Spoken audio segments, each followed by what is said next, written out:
Bonjour, je m'appelle Renée Gendron, je suis la coordinatrice principale de PARO. PARO est un organisme à but non lucratif qui appuie l'entrepreneuriat féminin à travers le Canada. Nous offrons du counseling d'entreprise et d'accompagnement d'entreprise gratuit, de la programmation, de l'idéation jusqu'à l'exportation, aussi bien que des micro-prêts, des micro-subventions et des prêts jusqu'à 50 000. Aujourd'hui, nous sommes joints par Véronique Dupont du Centre de services à l'emploi et elle va nous présenter une session sur l'effet extraordinaire du leadership d'impact. Véronique, merci beaucoup et je vous cède la parole. Merci beaucoup, René.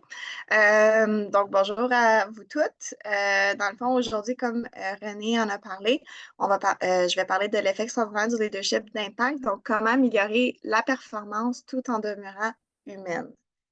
Donc, dans le fond, moi, ça fait à peu près 10 ans que je suis avec le Centre de services à l'emploi de Prescott Russell. J'ai occupé plusieurs postes, puis maintenant, je suis vraiment au service aux entreprises, au développement économique.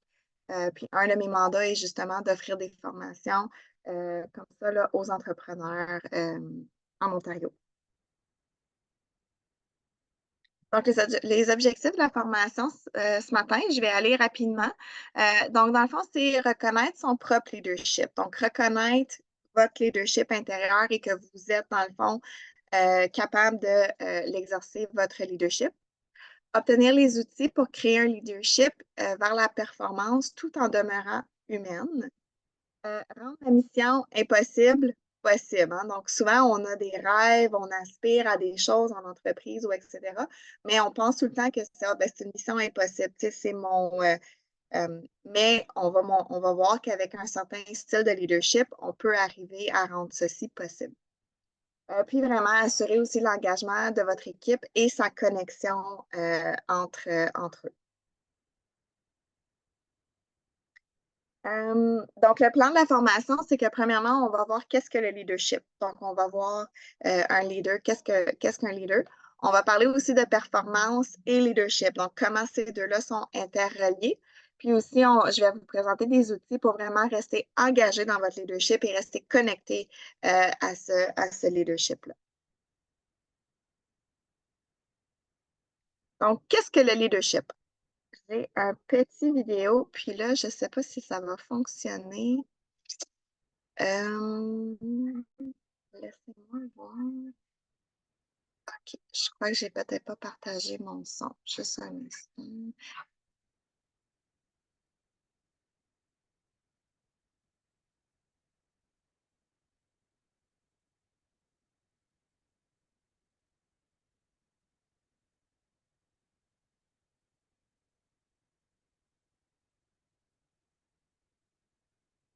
Bon, bon.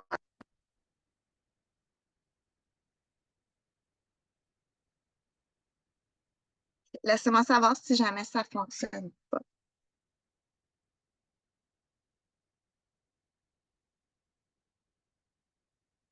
If you've learned a lot about leadership and making a movement, then let's watch a movement happen start to finish in under 3 minutes and dissect some lessons.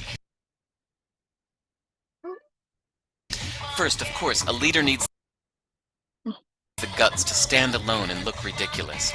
But what he's doing is so simple, it's almost instructional. This is key. You must be easy to follow. Now here comes the first follower with a crucial role.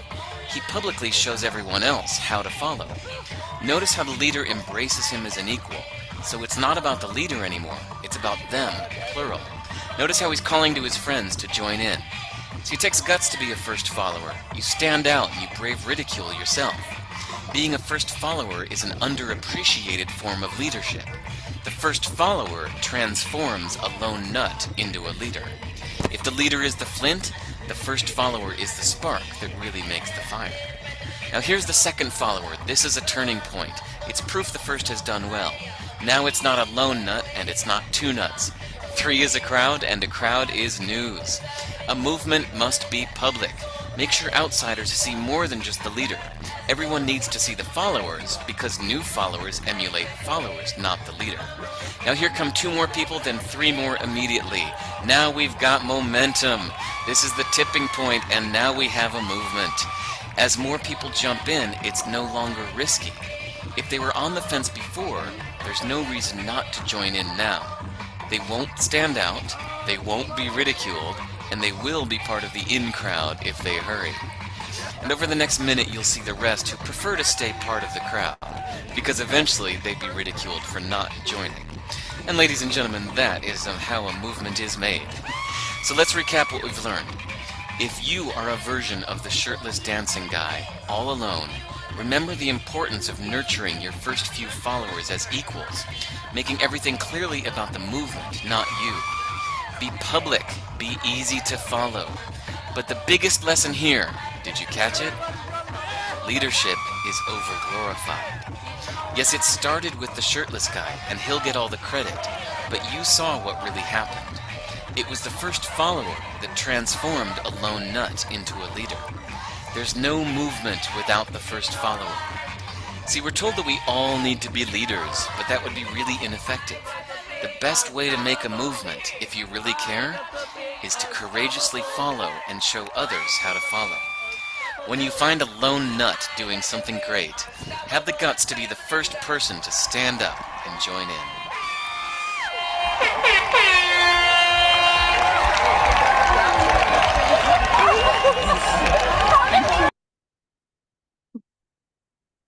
Donc voilà. Donc dans le fond, dans cette vidéo, ce qu'on peut vraiment voir, c'est que oui, le leader va être la première personne. Donc vous êtes la première personne qui partez le mouvement dans l'entreprise quand vous voulez introduire de nouvelles choses. Mais le plus important, c'est vraiment d'avoir la première personne qui va vous suivre, puis ensuite une deuxième, etc. C'est ce qui va créer vraiment le mouvement dans l'entreprise. Donc, quand on fait vraiment un leadership qui est connecté, à ce moment-là, on s'assure vraiment d'avoir un momentum, puis vraiment d'attirer les gens là, vers... donc, c'est vraiment comme ça que le leadership, dans le fond, opère.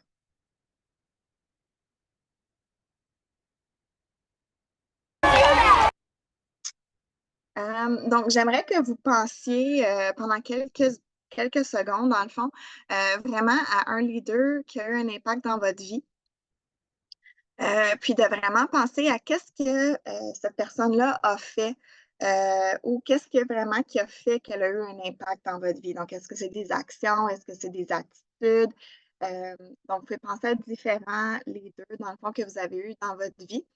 Puis vraiment de penser à qu'est-ce que cette personne-là a fait pour avoir un impact. Donc, j'aimerais vous introduire ce matin un nouveau style de leadership, dans le fond, qui est vraiment un leadership plutôt CO.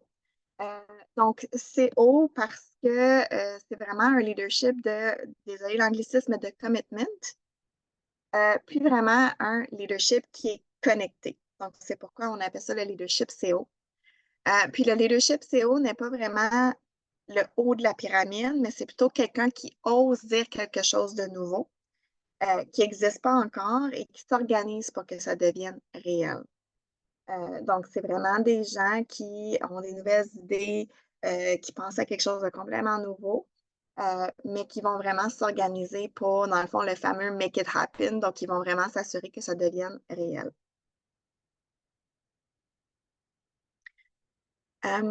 Donc, vraiment, le leadership est comme dans ce cas-là, c'est comme une machine. Donc, dans le fond, l'efficience, hein, on sait la différence entre efficacité et efficience. Efficience, c'est vraiment faire la même chose que quand on est efficace, mais avec beaucoup moins. Donc, j'aimerais vous introduire aujourd'hui, dans le fond, une nouvelle définition de la performance. Donc, l'expérience, c'est la réalisation d'une co-création qui auront émergé de la connexion authentique des individus avec eux-mêmes, entre eux et avec le monde. Donc, vraiment, maintenant, la performance, c'est pas seulement la performance d'une seule personne en particulier, mais c'est vraiment une co-création qu'il va avoir avec l'équipe, une connexion entre les individus qui va faire que toute l'équipe va devenir, dans le fond, performante. Puis on parle vraiment de mots qui sont en CO, hein? Connexion, collaboration, coopération, conscience, communication, commitment, constance, cohérence, communauté, cœur. Puis, il y a aussi l'envers, hein, donc oui, colère, collision, combat, comparaison, compétition, complot, confusion, qui sont souvent des mots qui vont à l'encontre du leadership de performance. Puis vraiment, le but, c'est vraiment de concilier, dans le fond, tout ça. Donc, j'ai mis mon petit dessin, hein, donc de la performance, hein, c'est vraiment l'efficience, la pertinence et l'efficacité entre les trois triangles, hein, donc les objectifs, les ressources, puis les résultats. Puis on va voir comment que ça s'explique.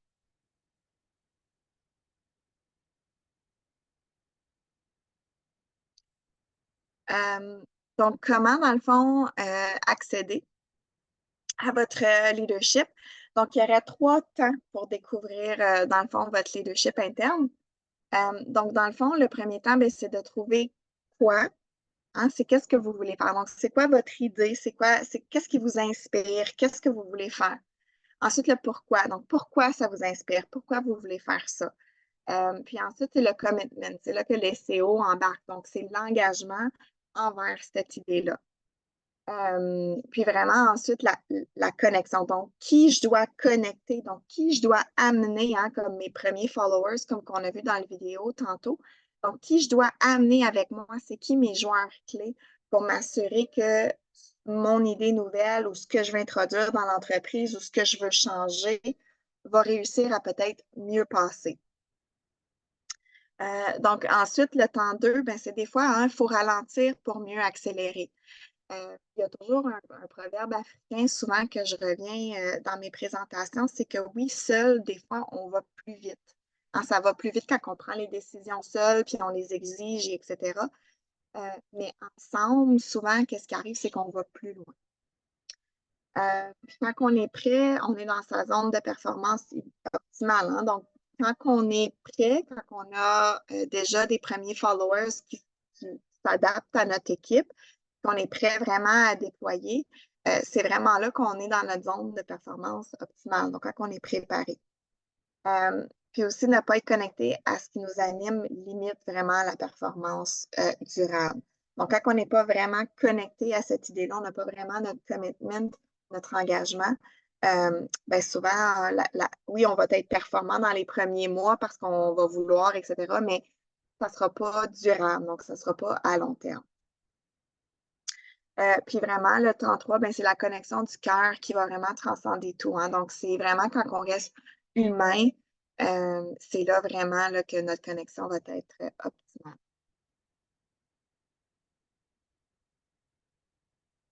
Donc, il y a 2 voies vraiment vers la performance. Donc, vous allez voir vraiment la ligne qui est idéale, qu'on pense que c'est comme ça que ça fonctionne, puis que ça serait donc le fun si ça fonctionne comme ça. On a la situation actuelle dans l'entreprise. Ensuite, on a notre mode de pensée, hein, donc les choses qu'on veut changer ou etc. On fait des actions, puis on pense que ça va amener à un résultat, puis que ça va être une ligne droite, puis qu'il n'y aura pas d'embûche, qu'il n'y aura pas de problème, qu'on va tout faire ça, que tout va aller bien. Puis souvent, quand on prend cette voie-là de la performance, ce qu'on réalise, c'est qu'il y a justement une déconnexion. Hein, c'est que les gens, souvent quand ça vient de nous, c'est nos idées, on dit, OK, c'est moi qui gère l'entreprise, c'est mon entreprise, etc. Donc, je vais prendre cette décision-là, puis eux vont suivre. C'est souvent à ce moment-là qu'on voit qu'il y a une déconnexion, hein, qu'il y a une résistance, que souvent l'équipe va peut-être moins accepter. Donc, la deuxième voie vraiment de la performance, c'est vraiment aller vers le haut. Hein? Donc, c'est vraiment, oui, avoir encore un mode de pensée qu'on veut changer. Il va y avoir des actions qui vont être entreprises, mais les actions sont plutôt tournées vers, justement, hein, aller chercher des gens hein, avec qui on peut se connecter, avec qui on va voir, avec planifier, ou etc., pour vraiment assurer un changement qui est optimal. Puis c'est là souvent qu'on va aller chercher des meilleurs résultats. Parce que hein, vous avez vu comme notre monsieur qui dansait hein, tantôt, s'il n'aurait pas vraiment traité ses premiers followers de façon égale, puis qu'ils n'auraient pas comme appuyé ou etc., probablement qu'il aurait resté toute seule ou qu'il aurait resté 2 avancer seul. Mais en traitant les gens égales, puis en voyant qu'il y a du fun, ben là, les gens, on dirait qu'ils ont embarqué et tout ça.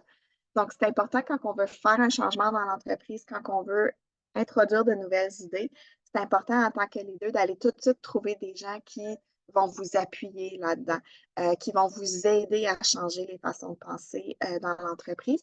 Puis c'est souvent là qu'on voit la connexion entre les gens.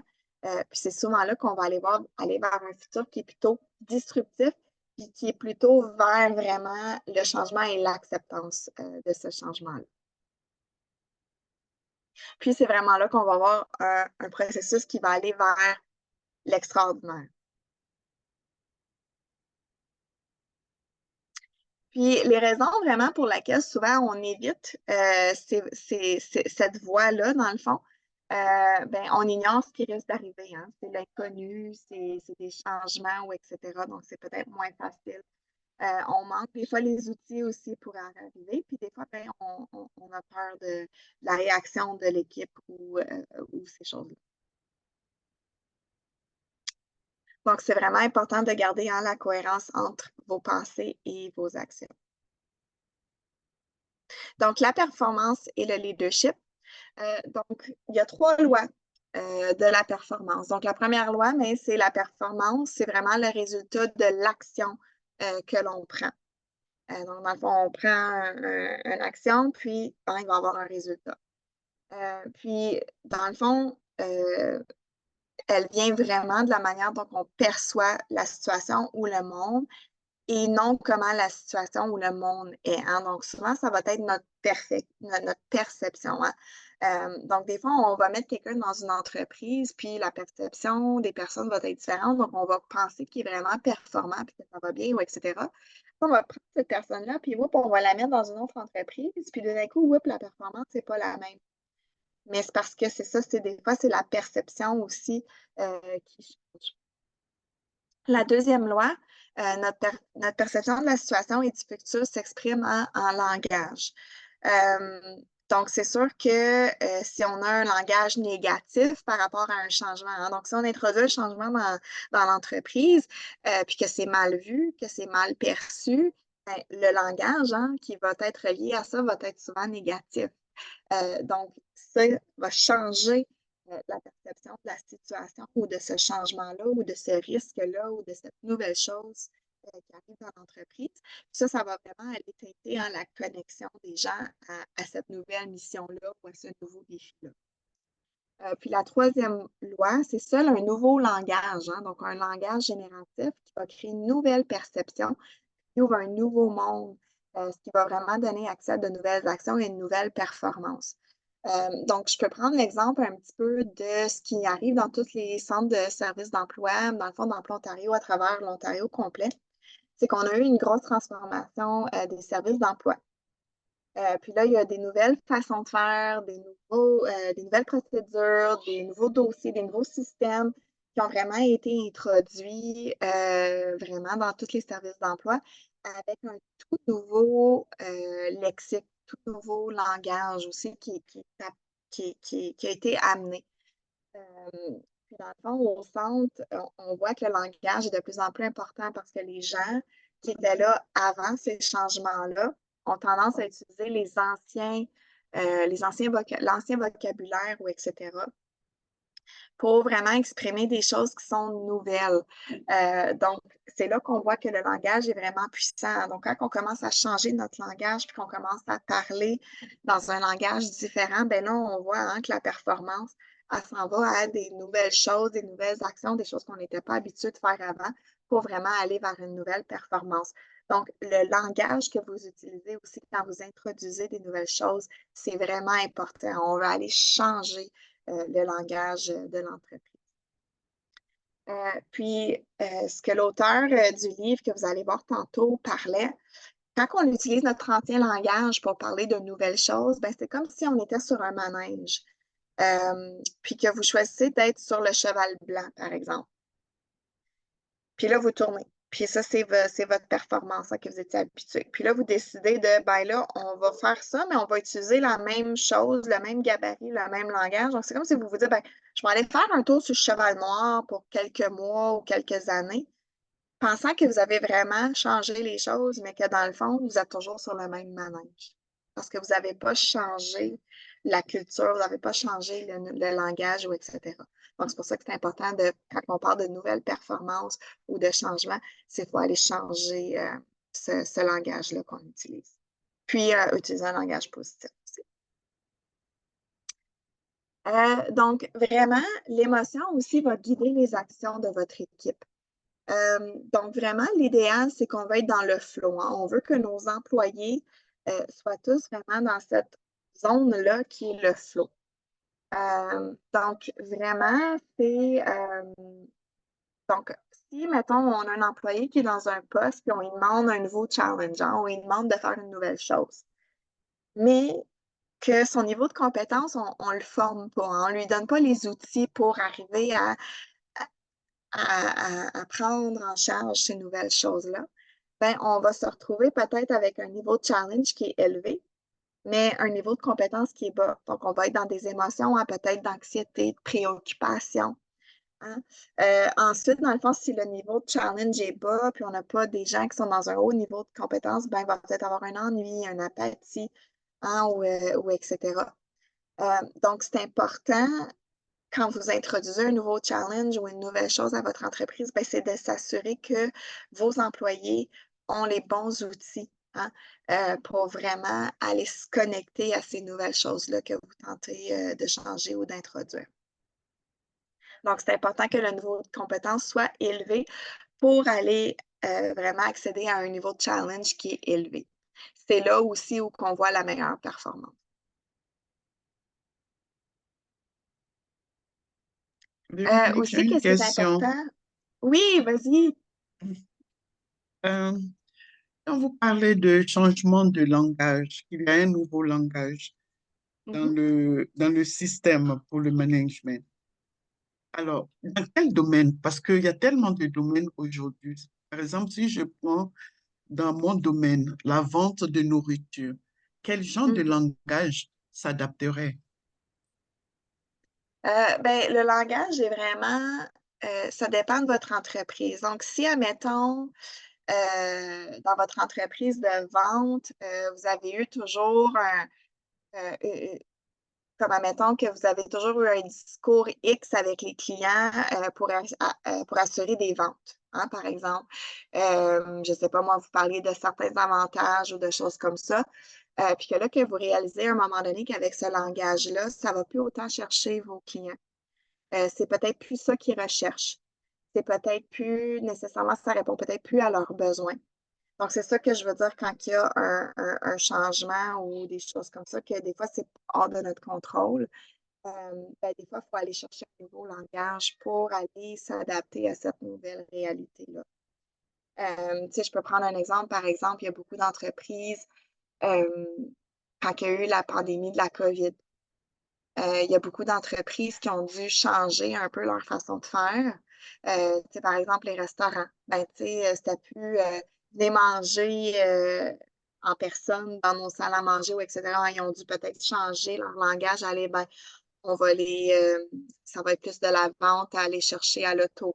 Ou, tu sais, venez, il y en a qui se sont tournés, puis on dit, OK, ben, on n'avait pas de service avant à l'auto, on n'avait pas de service de livraison, mais on va s'en aller là-dedans. Donc, c'est là que vient tout un nouveau aussi langage. Donc, c'est ça que je veux dire par changer le langage. Donc, quand notre performance est plus adaptée à notre environnement, à notre milieu, c'est là que c'est important de ne pas juste dire, OK, ben, on va faire ces nouvelles choses-là. Non, c'est vraiment de changer le langage aussi qui vient. Je ne sais pas si je réponds à votre question. Merci beaucoup, ça a répondu, merci. OK, parfait. Donc aussi, qu'est-ce qui est important, c'est quand que notre performance doit changer, comme je parlais et tout ça. Donc, souvent, quand on doit faire ces changements-là, quand on doit faire, hein, qu'on doit utiliser notre leadership et dire, OK, là, on s'en va pas dans la bonne direction, il faut vraiment aller changer les choses ou on veut aller plus loin aussi dans notre performance. Hein. Ça peut être, OK, ben là, je suis arrivée où je voulais aller, mais là, je veux, par exemple, dans votre entreprise de vente, ben, je veux aller doubler mes ventes ou je veux aller monter mes ventes à un certain autre niveau. Ben souvent, on a un chatbox automatique qui vient avec ça, puis on dit, ah ben oui, mais là, il y aurait tel risque. Ah ouais, mais là, je ne sais pas si là, va falloir que j'embauche des employés. OK, est-ce qu'il y a assez d'employés? Est-ce qu'il y a une pénurie de main-d'œuvre? OK, qu'est-ce que je fais? Ou etc. Donc ça a vraiment un impact sur notre leadership et notre capacité à se connecter à ces nouveaux changements-là qu'on veut aller chercher. Donc, c'est vraiment d'observer ces pensées-là, puis de s'arrêter, puis de dire, OK, pourquoi j'ai ces pensées-là? Puis juste arriver à les identifier peut vous libérer de ces pensées-là. Puis c'est vraiment d'essayer de l'interrompre, hein, d'essayer de dire, OK, une chose à la fois, je vais aller une étape à la fois, puis on va gérer hein, ces risques-là au moment venu. Donc, c'est important aussi il y a beaucoup de distorsions cognitives et des biais inconscients hein, qu'on peut se dire aussi. Puis j'en ai parlé aussi la semaine dernière dans mon autre formation. Donc, souvent, on a certains biais ou certaines distorsions hein, de penser que bon, ben, tout est blanc ou tout est noir. Ben non, des fois, il y a des zones grises dans certaines choses. Aussi, puis ça peut être aussi l'équipe hein, qui peut réagir de ces façons-là. Tirer des conclusions négatives sans preuve. Hein? Donc, on introduit une nouvelle façon de faire ou on introduit une nouvelle procédure, ou on introduit une nouvelle chose pour arriver à une performance qui est encore plus élevée. Ben, tout de suite, il y a des employés qui vont réagir puis ils vont tirer toutes des conclusions négatives sans nécessairement avoir de preuves. Donc, c'est de tout gérer ça aussi. Le blâme, hein, on va blâmer certaines choses qui n'ont aucun rapport avec ce qu'on veut amener, mais on va blâmer certains joueurs extérieurs, on va blâmer le marché, on va blâmer un fournisseur, on va blâmer, etc. Quand dans le fond, il y a peut-être des choses à l'interne aussi qui peuvent être changées. Des fois, on va maximiser l'impact ou on va minimiser l'impact aussi. Hein? On va aller soit dans l'extrême ou dans l'extrême plus bas. Aussi, des biais inconscients, comme j'avais parlé la semaine dernière, hein, on prend seulement les informations souvent qui vont confirmer nos idées. Donc, quand on va dans un chemin, on prend un risque, puis là, il arrive hein, des choses négatives, hein, parce que c'est sûr que quand on prend un risque, ben, il y a toujours des petits. Tu sais, quand on parle d'une courbe d'amélioration, hein, souvent c'est fait comme ça. Hein, donc, on recule pour mieux avancer ensuite. Mais on va prendre seulement les informations. Donc, si on pense déjà que c'est peut-être pas une bonne idée, puis qu'on prend tout ça, puis qu'on est déjà dans le négatif, ben, on va aller chercher toutes les informations qui vont confirmer que oui, c'est pas une bonne idée, puis c'est peut-être pas le bon moment, puis c'est peut-être pas le temps, ou etc. On a aussi d'autres billets, là, si vous voulez aller les observer, mais des billets de croyance, des effets boomerang, des effets de halo, etc. Qui sont tous vraiment des distorsions qui peuvent piéger dans le fond, la performance de l'entreprise. Donc, il faut réaliser ces choses-là, puis essayer en tant que leader d'aller les manipuler. Puis c'est souvent vos appuis que vous allez aller chercher, donc vos premiers employés que vous savez qui vont embarquer avec vous hein, sont positifs. Ils ont aussi un effet sur les collègues ou etc. C'est souvent eux qui vont aller vous aider à améliorer ces biais-là qu'ils peuvent avoir dans l'équipe. Donc, créer une nouvelle réalité, c'est pas facile. Je peux prendre l'exemple de deux gens que vous connaissez peut-être, dont Steve Jobs ou le propriétaire de Starbucks, hein, qui ont vraiment été dans des nouvelles idées, qui ont vraiment créé de nouvelles choses qu'on n'avait pas avant.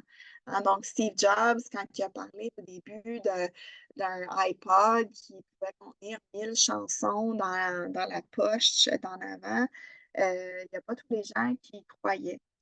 Starbucks, même chose, hein, quand il a dit ben, moi, je vais vendre des cafés à 8 les gens les regardaient et ils disaient t'es-tu fou, ça n'a pas de sens, ça ne se fera jamais, et etc. Donc, c'est vraiment des leaders qui ont travaillé à un nouveau langage, des nouvelles façons de faire. Hein, ils ont vraiment créé des nouveaux mots pour vraiment entourer. Hein, Starbucks, par exemple, il a vraiment créé un jet set au niveau du service au café. Hein, il a personnalisé aussi l'expérience quand on va chez Starbucks. On a notre nom carrément décrit sur le verre de café, hein, quand la personne nous nomme, etc. Donc, c'est toutes des petites choses hein, que ces deux hommes-là ont créées, puis que les gens au début disaient que c'était complètement fou, mais ils ont vraiment réussi à créer une nouvelle réalité qui n'existait pas avant. Donc, vraiment, le modèle pour créer ces nouvelles réalités-là, ben, c'est vraiment hein, d'identifier de trouver les données hein, qu'on veut aller chercher, écouter aussi hein, les réactions de l'équipe, écouter ce qui se passe, etc.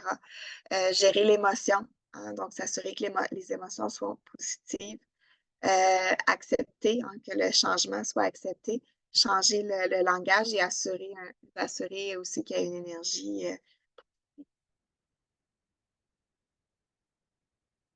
Donc, le modèle de la performance, vraiment CO, c'est vraiment que ça part, dans le fond, oui, du leader. Hein? Donc, il va avoir vraiment une mission impossible, hein? Il va avoir des enjeux. Il va avoir aussi une connexion au niveau de tous les joueurs et aussi un commitment. Hein? Donc, ça part du leader.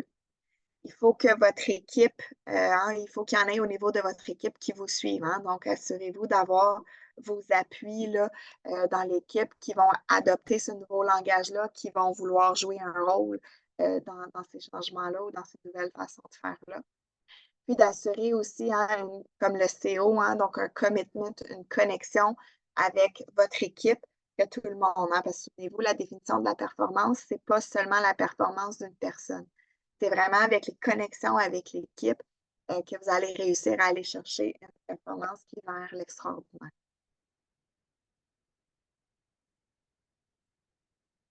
Donc, le pilier numéro 1 du modèle de performance CO, c'est vraiment votre mission impossible. Donc, c'est votre quoi. Donc, qu'est-ce que vous voulez changer pour aller chercher une autre performance? Où vous êtes rendu dans votre entreprise, puis où vous voulez aller. Donc, puis, c'est important aussi d'identifier la bonne mission, hein, la bonne chose que vous voulez faire. Donc, qu'est-ce que vous voulez vraiment?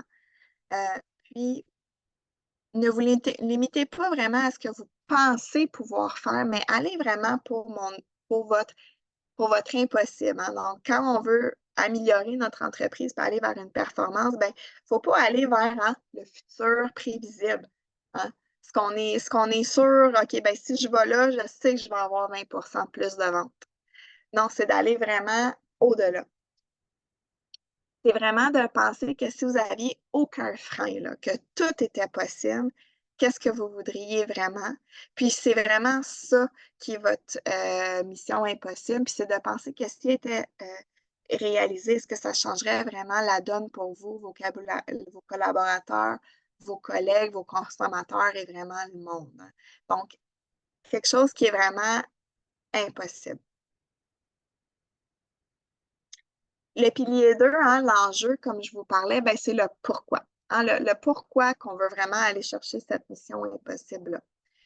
Donc, quel est votre enjeu personnel? Hein? Pourquoi et pourquoi voulez-vous vraiment réaliser cette mission impossible-là? Donc, c'est quoi votre enjeu? Hein? C'est là que vous allez aller vraiment chercher votre connexion, votre commitment, puis dire, OK, moi, c'est ce changement-là que je veux apporter.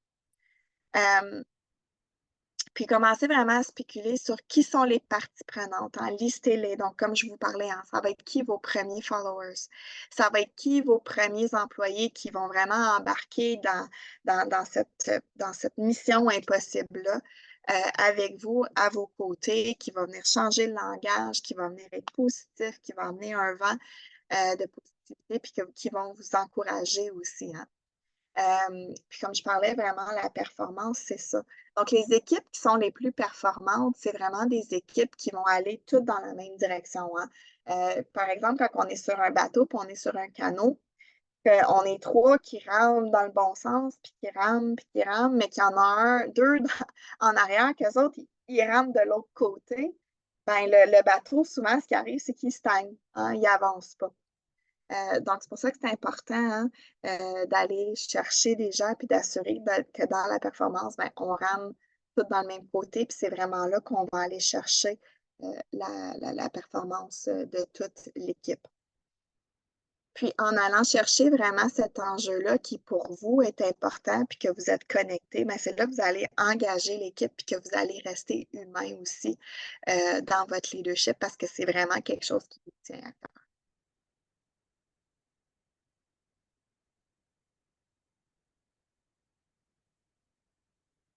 Donc, le pilier 3, ben, c'est le commitment, c'est l'engagement. Donc, c'est vraiment votre honneur-être. Donc, c'est vraiment honorer ses engagements versus les tenir. Donc, c'est vraiment de s'engager à 100% dans cet enjeu-là, dans cette mission-là. Donc, vraiment, dans de quoi avez-vous besoin pour assurer que vous allez réussir votre engagement. Donc, c'est toutes des petites étapes que vous allez vous dire. Comment allez-vous vous organiser pour vous assurer que vous allez tenir votre engagement au fil du temps aussi? Donc, c'est pour ça que c'est important quand on s'entoure des bonnes personnes, bien, on dirait que quand on est découragé ou etc., bien, c'est ces personnes-là, souvent dans l'équipe, qui vont nous dire hey, non, on ne lâche pas. T'sais, on a eu telle réussite ce mois-ci, ou regarde où on est parti, où on est maintenant. Donc, c'est important, comme je disais dans la vidéo, comme vous avez vu, le leadership est souvent over-glorified. Ce qui est important, c'est les premiers followers. C'est eux qui sont vraiment le cœur. C'est eux qui vont faire que le leader est surélevé. Donc, c'est important de vous entourer des bonnes personnes aussi pour garder cet engagement-là vers ce but-là ou cet objectif-là que vous vous êtes fixé. Donc, c'est vraiment d'accepter totalement sans jugement ce qui est. Puis le pilier 4, c'est la connexion. Donc, c'est vraiment la connexion un peu partout. C'est la connexion avec soi-même. Donc, ça, c'est la fondation de votre leadership. C'est vraiment de vous connecter avec vos vrais enjeux, ce que vous voulez vraiment faire. La connexion avec l'autre, c'est là qu'on va voir la connexion humaine pour plus de performance. Donc, si vous vous entourez de gens qui vont vous aider, qui vont vous appuyer vers ces objectifs-là, c'est là vraiment qu'on va voir plus de performance. Est-ce que les deux doivent privilégier les résultats ou les individus? Ça, je vous laisse répondre à la question. Puis, il y a vraiment aussi vraiment une psychologie de connexion. Puis, une connexion aussi est possible avec n'importe qui. C'est pas parce que vous vous entendez peut-être pas bien avec Est-ce une que je personne peux dans l'équipe. répondre, selon moi, le Oui, oui. point 3, si les leaders doivent privilégier les résultats ou les individus? Ce que moi je sais, je pense toujours vous devez privilégier les individus parce que les résultats viennent de la manière dont vous traitez les individus. Si les individus Exactement. sont dans leur environnement, ils vont travailler plus que vous ne pouvez leur demander. C'est que l'individu, il faut privilégier l'individu, le bien-être de l'individu, l'environnement que tu donnes à l'individu pour être avec toi donnera les résultats que tu escomptes. C'est ce que je pense. Exactement. C'est exactement ça, vous avez tout compris. Donc, c'est vraiment, oui, c'est ça. Donc, c'est vraiment l'individu qui va être la clé dans votre leadership. Comme vous avez vu, le danseur tantôt, s'il n'y aurait pas eu les premiers individus, s'il ne serait pas tourné vers ces gens-là pour vraiment les impliquer, puis danser avec eux autres, puis se rapprocher, je ne pense pas qu'il y aurait eu l'effet qu'il y a eu. Donc, c'est vraiment ça. C'est vraiment l'individu est au cœur de votre entreprise, puis c'est vraiment eux qui sont au cœur de la performance de l'entreprise aussi. Puis aussi, ce que je veux aussi que vous pensiez, c'est que vraiment, c'est ça, une connexion est possible avec n'importe qui. C'est pas parce que vous vous entendez peut-être moins bien avec quelqu'un de l'entreprise que vous ne pouvez pas nécessairement avoir une connexion ou aller chercher cette personne-là. C'est là que vous allez utiliser, comme je vous disais, vos gens qui sont autour de vous. Donc, si vous savez, par exemple, que vous, personnellement, vous n'avez pas une bonne connexion avec Lise, mais que Denise a une bonne connexion avec Lise, puis que vous avez une bonne connexion avec Denise, ben, c'est peut-être des fois d'utiliser Denise pour impliquer Lise dans les choses avec lesquelles vous travaillez. Puis vraiment, un leader qui a des connexions transformantes, ben, ça va être vraiment des connexions qui sont, oui, transactionnelles, mais qui sont personnelles et transformationnelles aussi. Hein? Donc, vraiment, quand vous avez des bonnes connexions avec votre équipe, puis que les gens se sentent connectés aussi à la mission, tu sais, on parle souvent de la mission de l'entreprise, que c'est souvent, ah ben, c'est notre idéal d'entreprise, hein, c'est vers là où on veut aller.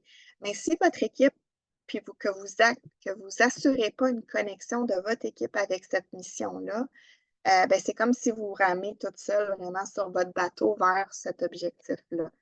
Assurez-vous que votre équipe rame dans le même sens que vous.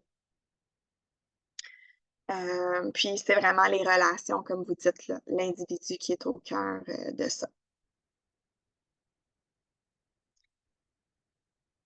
Donc, la connexion. Donc, qu'est-ce que les gens peuvent répondre dans le fond? Quelles sont les questions que vous pouvez vous poser, mais aussi qu'est-ce que les gens autour de vous, dans votre équipe, peuvent se poser? C'est vraiment qu'est-ce qui vous rend heureux? Qu'est-ce qui vous ressource? Qu'est-ce qui vous fait du bien? Qu'est-ce qui vous fait avancer? C'est quoi qu'est-ce qui vous motive? Si vous aviez vraiment un pouvoir magique pour changer quelque chose dans le monde, ce serait quoi? Qu'est-ce qui a le plus de sens pour vous? Qu'est-ce qui vous donne de l'énergie? Quelles sont vos valeurs? Qu'est-ce qui vous procure de l'émotion, etc. Quand on est vraiment connecté avec ces choses-là, ben, on dirait qu'on vient qu'on aime ce qu'on fait. Hein, on veut y donner sa pleine performance, etc. Parce que vraiment, on est connecté. Hein, c'est tout ce qu'on fait au quotidien, mais ça vient nous ressourcer, hein, ça vient nous donner de l'énergie parce que c'est quelque chose qu'on aime, qu'on est connecté à, puis qu'on a une impression qu'on fait une différence. Donc, j'imagine peut-être dans le domaine de vente dans lequel vous êtes, bien, ça serait vraiment d'aller questionner vos employés. Hein. C'est quoi qui te motive dans ton emploi? C'est-tu quand tu arrives à aller chercher un nouveau client ou que tu arrives à avoir un contrat? Ou c'est quoi qui te motive vraiment dans ton travail pour qu'ils sentent qu'ils se reconnectent avec leur tâche ou avec leur poste? Puis à ce moment-là, c'est là que la performance va être beaucoup mieux parce qu'on aime ce qu'on fait.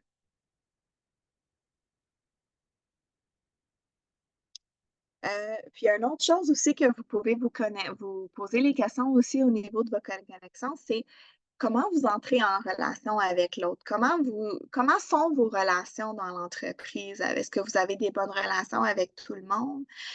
Ou vous sentez peut-être qu'il y a des gens que vous devez peut-être aller travailler cette relation-là aussi?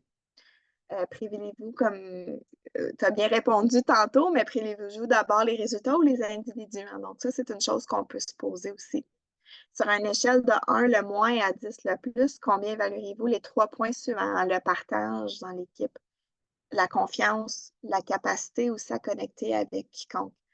Avec qui avez-vous le plus de facilité aussi à connecter? Parce que c'est sûr qu'on a tous des personnalités différentes. C'est sûr qu'il y a des gens qu'on est plus facile à rentrer en relation avec.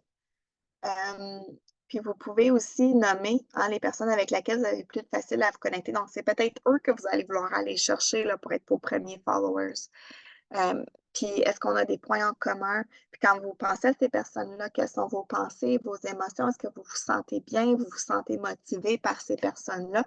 Donc, c'est vraiment peut-être ces personnes-là que vous voulez vous entourer le nœud serré pour que vous puissiez avoir un impact ensuite sur le reste de l'équipe.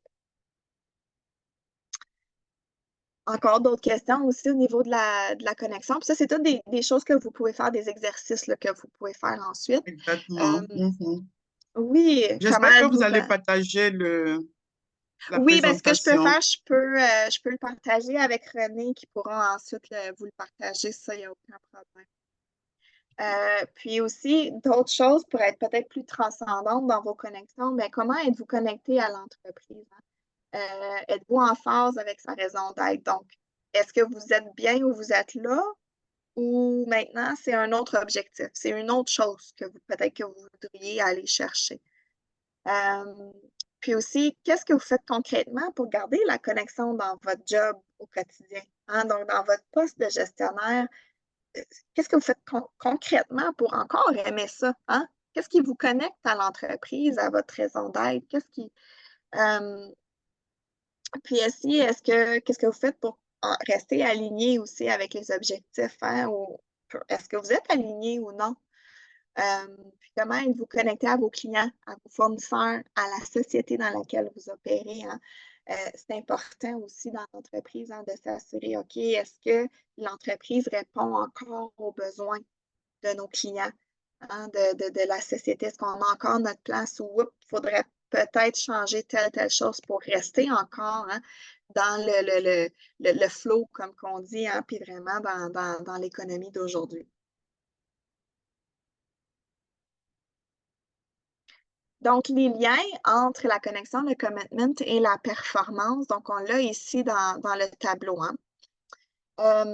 Donc, quand on a une connexion plus, mais qu'on n'a pas nécessairement besoin autant de commitment, ben on a peut-être des détracteurs, hein. Donc, j'en ai rien à faire, hein. Il y a zéro performance quand la connexion est pas vraiment là.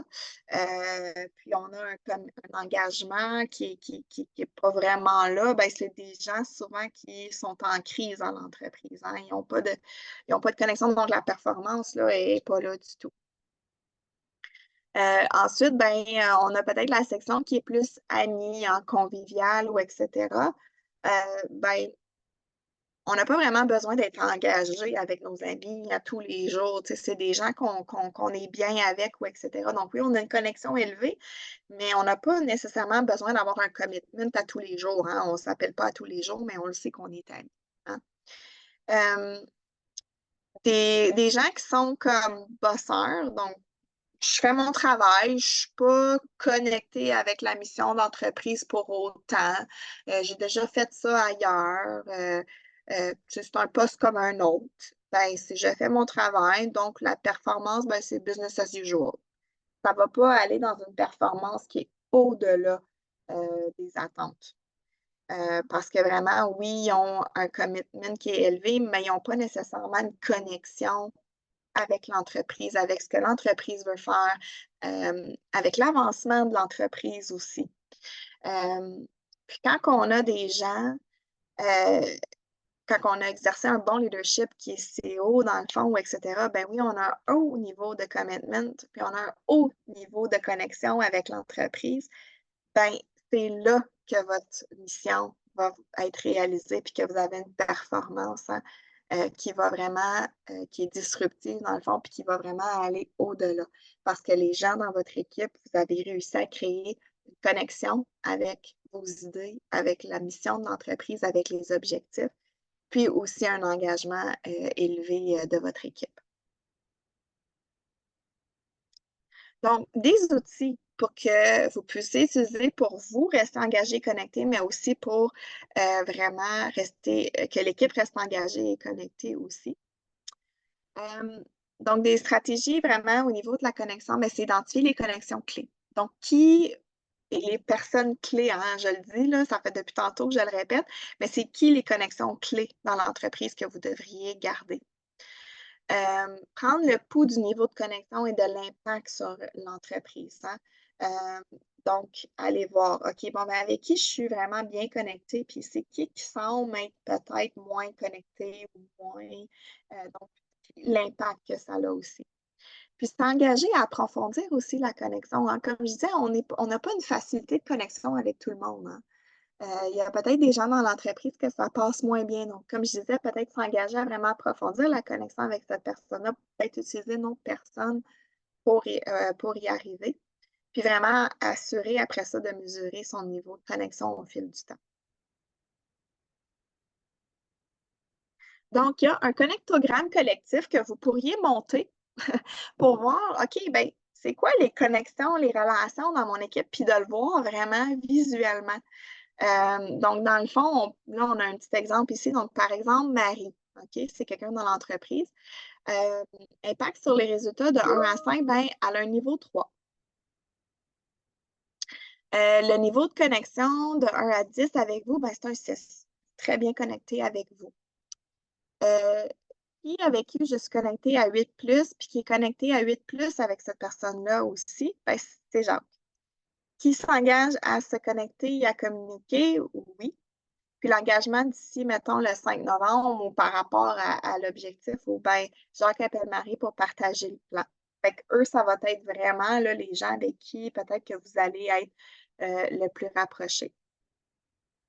Puis vous allez comme ça de voir là, les relations avec votre équipe, puis vous allez peut-être voir, OK, ben si je vais aller connecter, par exemple, avec, je ne sais pas moi, Olivier, ben, je vais peut-être utiliser si, mettons, moi, je suis connectée très forte avec Marie. Marie, elle a quand même une bonne connexion avec Olivier, mais je vais peut-être utiliser Marie pour aller parler de ça à Olivier, pour le préparer à ce qui s'en vient.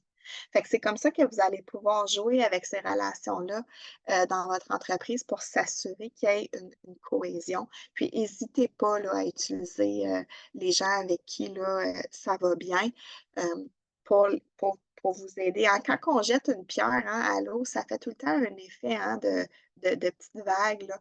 Donc, c'est ça, quand vous avez votre noyau de gens qui sont vraiment bien connectés avec vous, puis ça va bien, puis vous sentez qu'ils ont un bel impact dans l'entreprise, ben, c'est de les utiliser ensuite, ces gens-là, pour aller propager là, de façon positive les changements où vous allez, où vous voulez aller. Donc, oui, tantôt, hein, on le disait, tout le monde peut être leader. Mais comme tu parlais dans la vidéo, hein, ça serait comme un non-sens que tout le monde puisse être des leaders parce que ça prend des followers, hein, ça prend des gens qui suivent.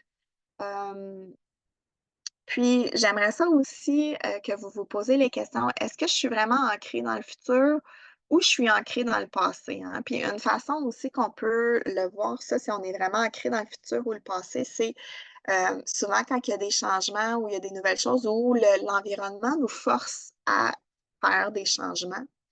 Il y en a souvent qui vont aller, ben, dans mon temps, c'était pas de même. Ben, pourtant, dans mon temps, ça marchait de même. Ben, pourtant, ça veut dire qu'on reste ancré dans le passé. Hein. On n'est pas capable d'aller vers le futur. Donc, l'important, c'est vraiment de se libérer de ce passé-là et de dire, OK, ça ne fonctionne plus, ça. Il faut changer. L'environnement où un fournisseur nous a laissé tomber, faut se revirer de bord. On n'a pas le choix, il faut regarder vers l'avant. On ne peut plus regarder en arrière. Puis ça va vraiment être le déclare-être. Hein. Regardez ce que vous voulez réaliser vraiment au fond de vous. Qui vous voulez être selon la situation, puis qui devez-vous être. Hein? Donc, oui, il y a des changements dans l'entreprise que vous allez probablement avoir planifiés, puis c'est vous qui voulez aller là. Mais par exemple, OK, demain matin, un fournisseur ferme les portes. Ouf, OK, il faut changer, on n'a pas le choix, etc. Ben, OK, regardez vraiment qui vous devez-vous être dans cette situation-là. Est-ce que vous devez être celle qui qu'est-ce qu'on fait, ou etc. Ou vous devez être celle qui va OK, pas de panique, ça va bien, on va trouver des solutions, puis peut-être aller chercher de l'aide avec d'autres de l'équipe qui, eux autres, vont peut-être vous aider à brainstormer puis avoir des idées. Regardez votre vie, voyez-vous un fil conducteur, un fil rouge? Quels sont les événements qui sont marqués votre vie? Essayez-vous de les remémorer.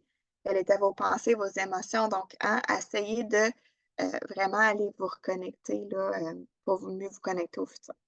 Puis, vraiment, faites attention aussi à votre langage. Donc, un outil vraiment pour rester engagé et connecté, comme je vous parlais, ben, hein, vous pourriez énumérer tous les gens qui sont dans votre équipe, mes banques de données sur cette personne-là. Donc, qu'est-ce que je pense de cette personne-là? Comment je l'aperçois? Hein? Mes banques de données pour moi, mon niveau de connexion avec cette personne-là, le déclarage que j'invente pour cette personne-là. Donc, qu'est-ce que je veux pour cette personne-là? Qu'est-ce que je veux, moi, être dans cette relation-là aussi? Les enjeux, la mission impossible, puis mes engagements concrets. Donc, ça, c'est vraiment pour rester vraiment connecté avec votre équipe, puis qu'est-ce que vos employés veulent aussi pour être capable de dire, OK, bien ça, c'est ce que tu veux, ça, c'est moi où je veux aller, où j'aimerais que tu sois. Comment qu'on peut se connecter hein, pour réussir à aller chercher la meilleure performance de ces deux mondes-là. Donc, vous avez ici un exemple là, que si on vous envoie la présentation, vous allez voir un petit peu là, ce qui veut être dit par dans le fond, par chaque catégorie.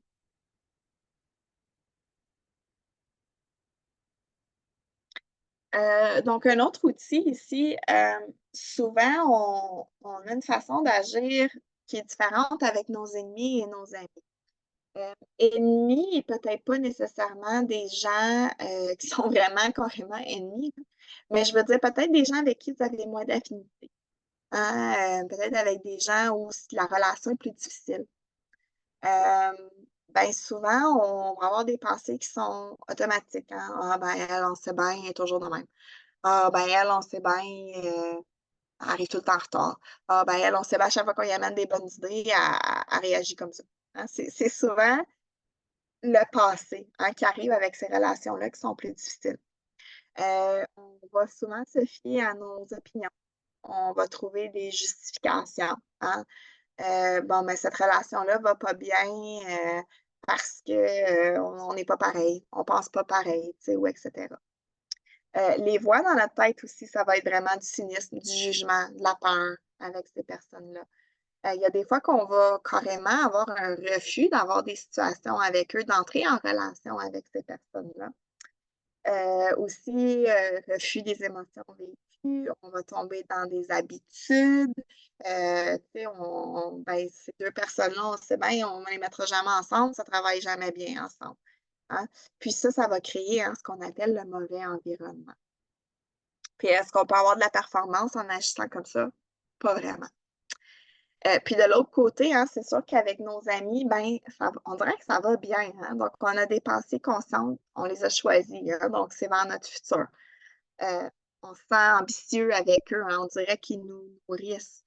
On a l'esprit ouvert, hein? On a le cœur ouvert, la volonté ouverte. Hein? C'est facile. On a tendance aussi, avec nos amis, de reconnaître la situation telle qu'elle. Hein?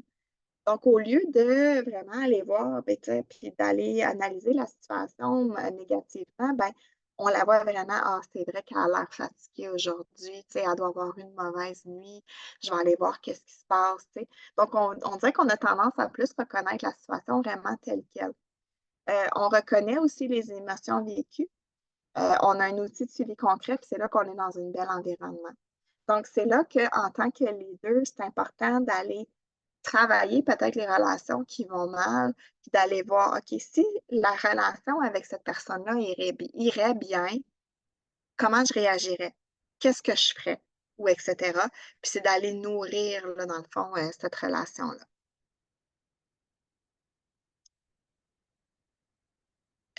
Puis j'aimerais ça maintenant que j'ai terminé, que vous reveniez, dans le fond, sur votre modèle que vous aviez identifié au début.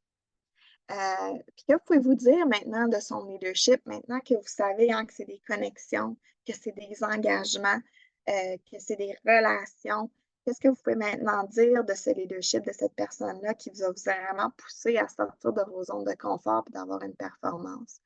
Est-ce que vous avez maintenant une vision différente peut-être de son leadership et de la raison pour laquelle elle a eu un tel impact sur vous? Euh, la personne qui a été mon leader est une dame. Et elle était très battante, elle faisait les choses, je la regardais, je l'admirais, j'étais beaucoup plus jeune. Et grâce à elle, elle m'a beaucoup formée. Et au fur des années, je me dis que j'ai beaucoup appris avec elle. Mhm. Je ne fais qu'apprendre un peu plus, mais il n'y a rien de ce que j'ai appris avec elle que je changerais. Parce qu'elle m'a appris à être honnête, elle m'a appris à être patiente, elle m'a appris comment vivre avec les gens, comment pouvoir gérer une situation quand elle est difficile, ne pas Mhm. me cramponner sur le négatif, mais plus cultiver le positif. C'est vraiment, j'ai beaucoup Donc, elle appris et avait vraiment avec, un langage qui était nouveau, qui vous a exactement, permis d'apprendre. mhm, Puis j'imagine que vous aviez une connexion qui était vraiment exceptionnelle avec cette personne-là aussi, j'imagine. exactement. Ouais. Et avec ce que Euh, je viens d'apprendre encore aujourd'hui, je me dis qu'elle était déjà en avance de son temps. oui, Oui, oui, totalement, totalement. Puis c'est là qu'on réalise aussi que les leaders, dans le fond, qui vont vraiment aller changer les gens, qui vont vraiment avoir cet impact-là, souvent, on va voir qu'ils sont dans ce modèle-là. Puis souvent, c'est même qu'ils sans s'en rendre compte. Hein, ils connectent avec les gens. C'est inexplicable, mais ils sont capables d'aller connecter avec des gens. Puis des fois, ces leaders-là aussi, quand ils vont en conférence ou des choses comme ça, c'est drôle, il y a comme 1000 personnes qui les connaissent pas, mais à la fin de leur formation ou de leur speech ou de leur... C'est drôle, tous les gens vont se sentir connectés ensemble. Puis ça, c'est un grand pouvoir, moi, je trouve, en tout cas, là, c'est vraiment beau. Est-ce que vous pouvez retourner au tableau que vous avez identifié les bosseurs, les disruptors? Moi, j'ai vraiment bien apprécié ce tableau. Le En tableau, arrière. ouais. Ici, Oui, celui-là. celui-là? Celui encore, oui. Oui. Moi, je vois ça avec les employés. C'est unique, c'est vraiment le gabarit pour moi qui a vraiment résonné. Et je me demande, vous devez connaissez Briscoe-Myers Squibb, les types de personnalités. Oui. Et je me demande, celui au coin supérieur droit, ma mission et notre mission sera réalisée. Je me demande si c'est plutôt des personnalités aussi. Personnalité extrovert ou introvert, personnalité commander, parce qu'il y a quand même des traits de personnalité, parce que j'en connais un entrepreneur très renommé, il m'a montré tellement, beaucoup, seulement parce qu'il m'a laissé lui suivre pour un bout de temps. Et juste voir comment il performe, voir comment il engage le monde. Tout le monde est un ami potentiel.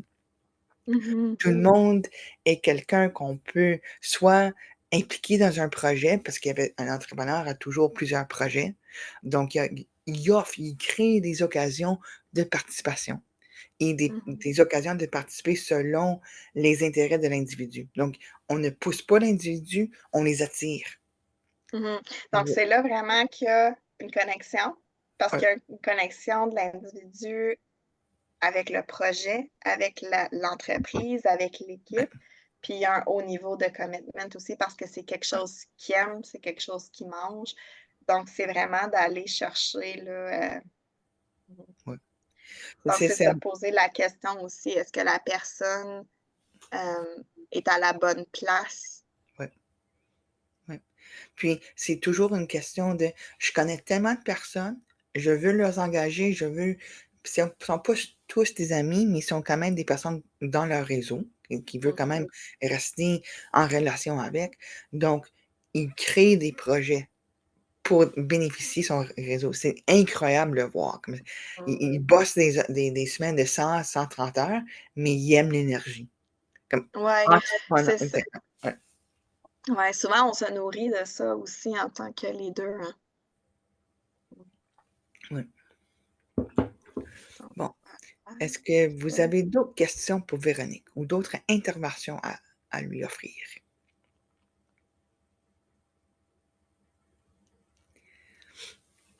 Moi, je pense que la présentation est tellement claire, efficace, qu'il n'y a pas vraiment de questions à lui poser parce que vraiment, c'est très édifiant. C'est simple, ça se suit facilement, ça se comprend facilement. Et elle est très bien dans son explication et tout. J'ai beaucoup aimé la présentation. J'ai mis dans le chat Merci. une évaluation officielle, donc je vous en prie de prendre 1, 2, 3 minutes de votre temps ce matin pour le remplir. Soit qu'on le fait maintenant puis je me tais, ou vous pouvez remplir dans votre propre temps. Oui, je vais laisser aussi cette plage-là. Dans le fond, c'est les ressources qui ont été utilisées là, pour la Ouais. présentation d'aujourd'hui. Kouzes et Posner sont vraiment renommés en termes de leadership, là, sont vraiment haut profil à l'échelle internationale. Donc, Véronique, après la session, est-ce que je peux vous piquer pour un autre 5 minutes Oui. Oui, super. Super. OK.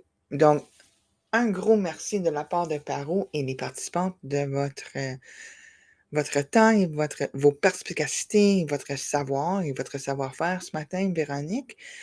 Pour les participantes en ligne et aussi qui vont regarder l'enregistrement, prière de noter que Paro offre des services bilingues et presque à chaque mercredi à 9h30, nous offrons aussi des webinaires en français avec plusieurs sujets.